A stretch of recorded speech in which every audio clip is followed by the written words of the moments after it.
nous avons tenu à avoir un moment dédié d'échange avec les jeunes filles en particulier. Donc on appelle ça les 24 heures du sport féminin que nous célébrons chaque année et pendant lesquelles on essaie de rassembler un millier de jeunes filles et en leur permettant de découvrir certains sports, mais aussi d'échanger sur des thématiques d'actualité qui soient liées à la santé, à la nutrition ou encore aux violences basées sur le genre.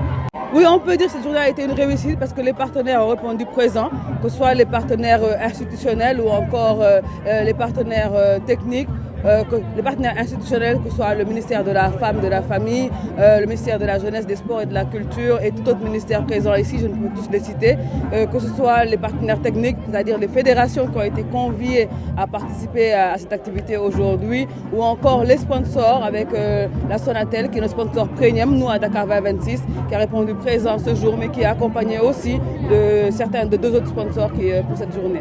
Un bilan positif parce que c'est un moment d'échange que nous avons avec les jeunes filles en particulier et nous avons profité de cette journée-là aujourd'hui pour faire un focus sur une thématique qui interpelle tout un chacun, à savoir la natation.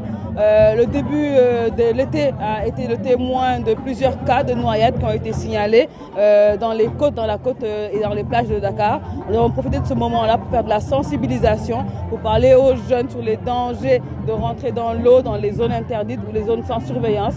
Et je pense qu'aujourd'hui le message est passé et que ces dernières en tout cas vont être de relais auprès de leurs condisciples. Les prochaines étapes, c'est la continuation du plan d'engagement. On est principalement aujourd'hui, en fin d'année, on va continuer avec le ministère de l'Éducation nationale qui est notre partenaire privilégié avec lequel on déroule le brevet olympique, civique et sportif. Et pour ce qui s'ensuit, on va continuer à faire le tour du Sénégal et à sensibiliser autour des valeurs olympiques que sont le respect, l'excellence et l'amitié. Voilà.